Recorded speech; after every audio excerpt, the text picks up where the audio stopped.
The protocol allows researchers in social sciences, psychology, education, engineering, and other disciplines interested in using biometrics and multiple techniques to understand examination, classroom, and similar authentic experiences.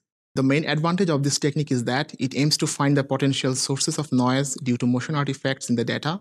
Also, the protocol is simple to implement and minimizes the use of expensive software. While diagnosing a disease isn't our intended goal, the technologies we use through electrodermal sensors and salivary biomarkers have the potential to detect physiological and biological abnormalities in a participant. This method can provide insight into educational psychology research exploring motivational and emotional constructs in the classroom. It could also be used in marketing, business, design, and other research areas that involve an individual's cognitive and emotional processes.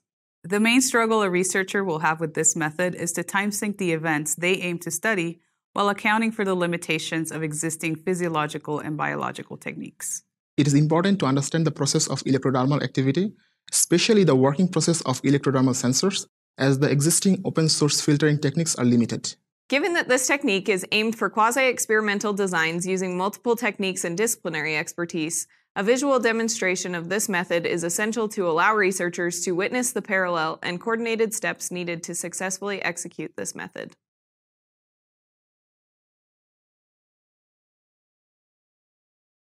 Begin by setting up a workspace with minimal distractions. An unintentionally activated startle response can create a significant spike in electrodermal activity, or EDA. Ensure that the presentation of the survey question is synchronized to the electrodermal sensor.